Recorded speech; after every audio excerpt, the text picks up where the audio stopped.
Thank you very much. Thank you. Good morning, everyone. Esteemed members of the Riksdag, ladies and gentlemen. I stand before you today not to speak of policy abstractions or diplomatic courtesies. I stand before you to speak of a people, a great, ancient, and proud people, who at mortal cost are fighting for freedom. What is unfolding across Iran is not simply a political dispute. It is not a contest between factions within a system.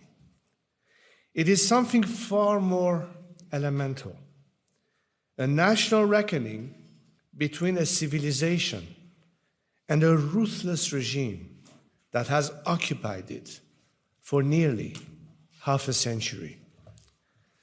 Since inception, the Islamic Republic has not behaved as a state among states.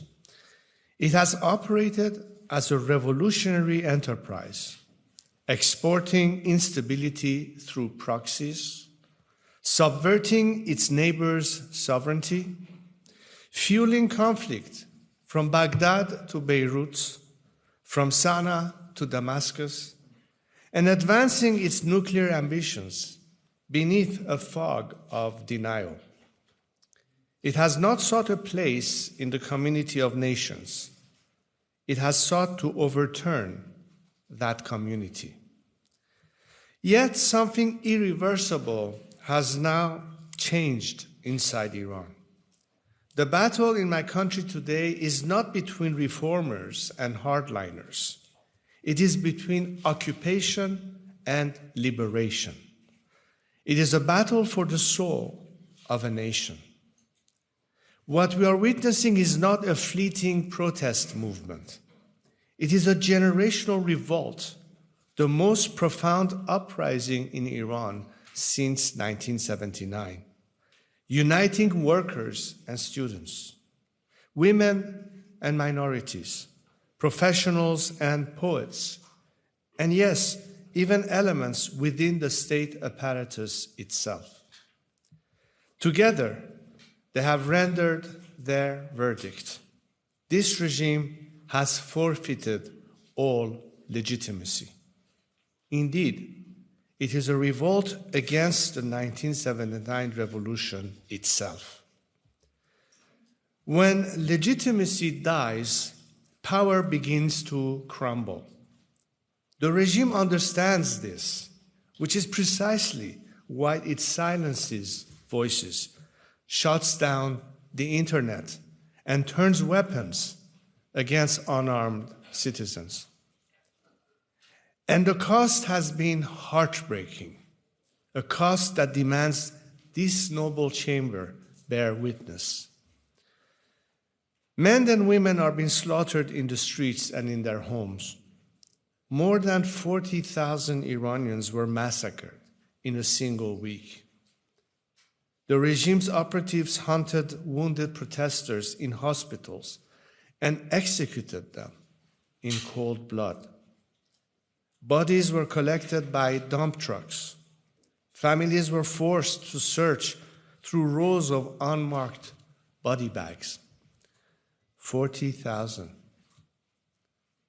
The number is almost too large to comprehend, too abstract.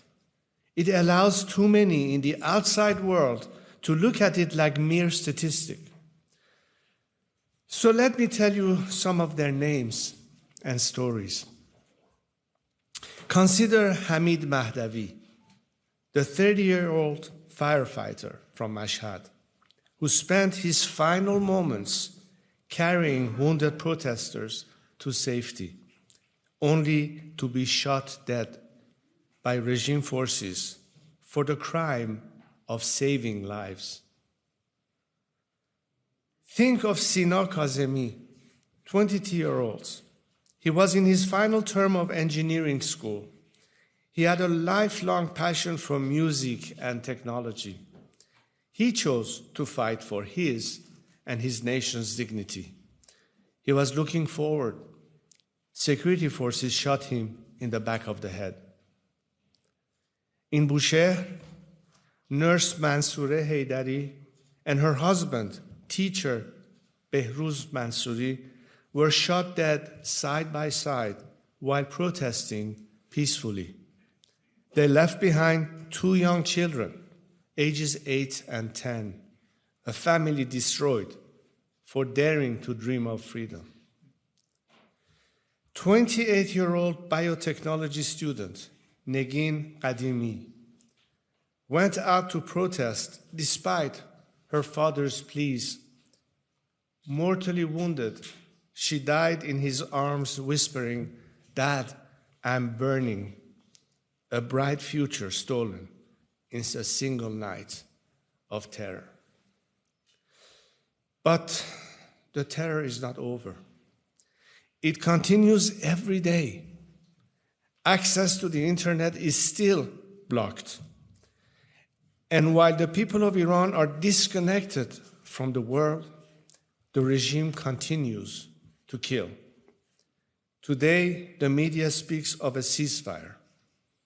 What ceasefire? There has been no ceasefire in the Islamic Republic's war on the people of Iran. At checkpoints that mark most every street, regime thugs and their imported terrorists harass, beat, and murder innocent Iranians. For those who cry of war and its costs, this is the war you should be speaking of. The Islamic Republic's war on my compatriots. That war that rages on every day, far from the headlines of your Western newspapers and the minds of your television producers. But they are not far from my mind. My brave compatriots continue to resist. Many stand with broken bodies, but unbreakable will. They would rather die standing than live kneeling. And so would I. Churchill understood such a people when he said that nations do not die when their soldiers fall. They die only when their spirits surrenders. I am here to tell you, Iran's spirit has not surrendered, and it never will. Despite its brutality, the Islamic Republic is closer to collapse today than at any point since 1979. And one fact is now beyond dispute. The Iranian people will never accept a repackaged version of this regime. Too much blood has been spilled. Too many graves have been dug. The demand is not for a kinder jailer. The demand is for freedom. There is a military dimension to these events that this chamber is watching closely, and I will not pretend otherwise.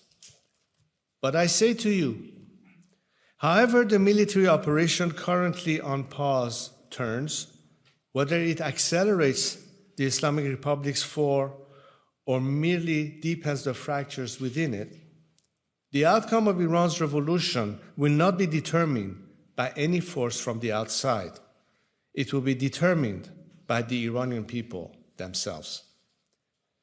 The Lion and Sun Revolution, the uprising that the people of Iran ignited in January with their own blood and their own courage, cannot be extinguished by any regime calculation, any diplomatic maneuver, or any military result. The people started it, and the people will finish it. If the military operation pushes the Islamic Republic into the historical abyss where it belongs, we will be there, ready, organized, and determined to build what comes after. And if the regime survives the immediate storm, we will continue the revolution until it is complete. We began this journey, we will see it to its end. History has given us no other choice. When I look at Europe, I see ambivalence and a continued inability to see the reality of the streets of Iran. I am disappointed, yet not surprised, at the rush to engage this criminal regime. The regime has murdered tens of thousands of its own citizens. The regime is sponsoring terrorism on the streets of Europe, including in Sweden. The regime is threatening and blackmailing European governments with hostages and violence. The Europe I believe in is supposed to stand for human rights, democracy, and equality. It has been a proud record in previous struggles, fighting against apartheid in South Africa, supporting the solidarity movement in Poland, and now in backing Ukrainians in the fight for sovereignty. So why should Iran be different? Are Iranian human rights less important? Are their lives worth less? Perhaps to some, but not to us. Sadly, this is not new. For decades, Europe has appeased and emboldened this terrorist regime. It has been a policy that has helped this regime survive and kill its own people. I hope the Swedish government will press the European Union and other countries to stand with the people of Iran and their struggle for liberty. I am pleased and heartened that so many members of the Riksdag across multiple parties are here today to hear a message from the people of Iran. On behalf of my compatriots who are far too often silenced, I thank you. Esteemed members of the Riksdag, this is no longer distant geopolitics. It is a security emergency on Swedish soil.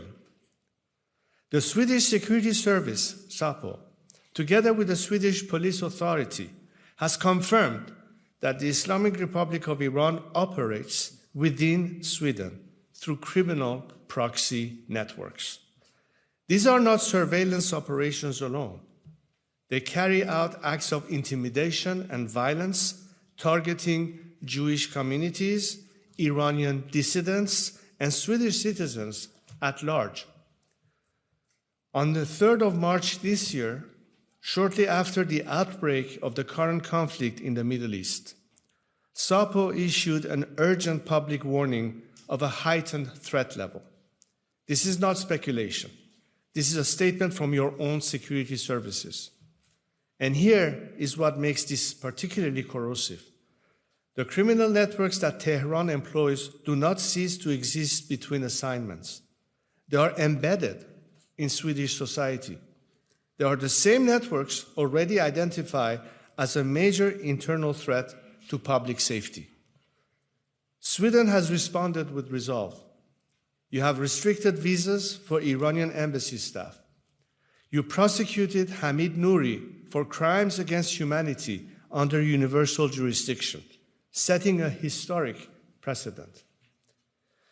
But it did not last. Sweden returned Nouri to Tehran, where he was given a hero's welcome by his fellow murderers. While he was allowed to return to boast of his crimes on state television, Dr. Ahmadreza Jalili was forced to continue to suffer in the regime's torture chambers. It was 10 years ago that he was taken, and he is still captive. Decisions like this embolden the regime to take more hostages, to commit more crimes, and to further defy the world. A French senator told me a few months ago, our governments have become hostages to our hostages. But governments still have a choice whether to give in to blackmail or not. Václav Havel once said that the only genuine security in the world is a security rooted in truth. The truth is, as long as this regime remains in power, Sweden and the free world will not be safe. Why did Sweden join NATO? Because of Putin's wars of aggression against Ukraine. That decision was correct, and it was necessary. Let us not forget that the Islamic Republic is not a bystander to Russia's war. Tehran has supplied drones and missile technology to Moscow. Iranian manufactured weapons have struck Ukrainian cities. Regime technical cooperation has sustained Putin's capacity to wage war against a democratic neighbor. As President Zelensky and I have discussed and stated together, the Russian threat to Europe and the Islamic Republic's threat to Europe are not two separate problems. They are two manifestations of a single challenge. Sweden now stands inside NATO's collective defense. But collective defense is not only military, it is political, economic, and moral. It requires that democratic nations recognize threats in their totality and also recognize the Islamic Republic's support for Russian aggression as the direct security concern that it is. Let me now speak not of present dangers, but of future possibilities. The relationship between Sweden and Iran has deep roots. In the early decades of the 20th century, Swedish experts and businesses built strong ties with Iran. During the celebration of the 2,500 years of Iran's civilization at Persepolis, Sweden was represented by then Crown Prince Carl Gustaf. His Majesty and I were sitting right next to each other and spoke of the future of our nations and people. That future, with a democratic Iran, would change the security calculus of the entire region and of Europe. It would immediately dismantle the proxy networks operating on Swedish soil. It would end the hostage diplomacy that has poisoned relations with Western nations for decades. It would cooperate on intelligence and the rule of law. It would cease its support for Russia's war machine. It would secure Europe's energy needs for decades to come. It would emerge as a natural partner, a nation of 90 million people with extraordinary human capital, a rich civilization, and a desire to rebuild after decades of misrule. Sweden has every reason to be part of that future. Your excellence in information technology and digital infrastructure, your defense industry, Saab's world-class capacities in aerospace and defense, your engineering heritage through Volvo and Scania, your commitment to culture, your tradition of precision manufacturing and industrial innovation. These are all precisely what a rebuilding Iran will need. This is not charity. This is partnership between equals, between nations with complementary strengths and shared values. At this historic moment, as Iranians call upon me to help provide leadership towards a democratic transition, I reaffirm the commitment I have made through my life to serve as a unifying national figure, not a partisan one, not a claimant to power, but a facilitator of stability, of national unity, and of a peaceful transfer to democratic governance. I am not alone in believing this is possible.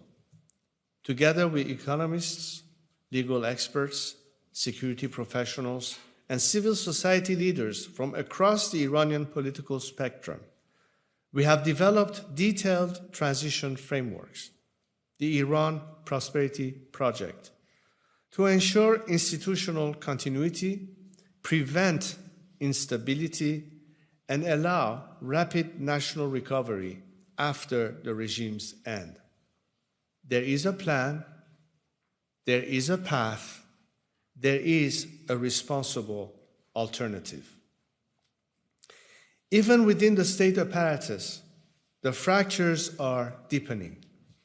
Reports indicate that members of the armed forces and security institutions are increasingly refusing orders to participate in violence against civilians.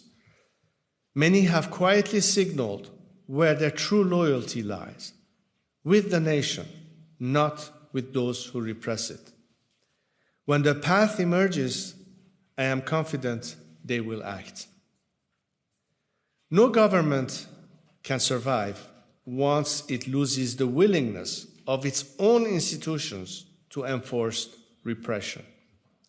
We are approaching that moment. Let me conclude, esteemed members of the Riksdag, with what I believe is the simplest and most important truth of this address. The Iranian people are not asking you to fight their revolution. They are already risking their lives doing that themselves, with a courage that should humble all of us. They are asking something far more modest. Do not legitimize those who oppress them. Do not strengthen those who terrorize them. Protect those who have sought refuge among you, and prepare for the day when Iran stands free. There are moments in history when neutrality is not a position, it is a decision. When caution is not prudence, it is complicity.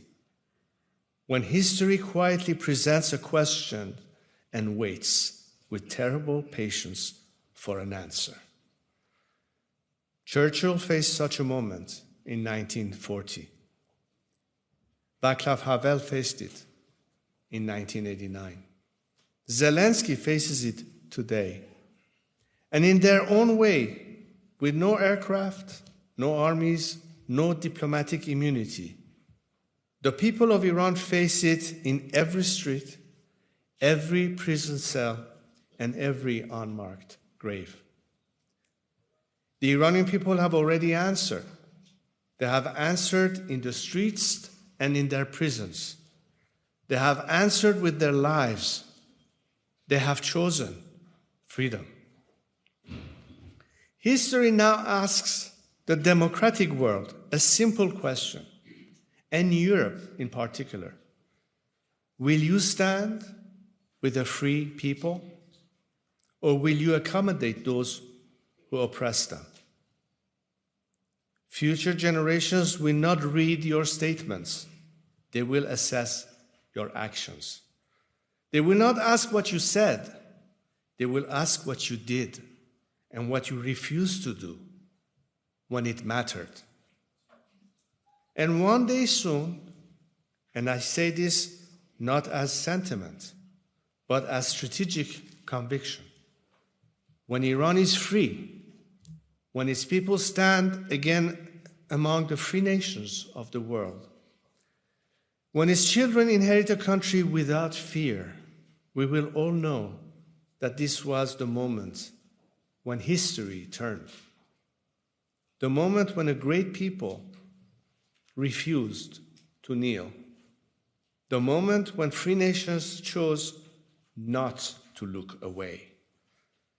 Let it be written that when that day came, Sweden was ready. When the Iranian people stood for freedom, Sweden stood with them. Thank you.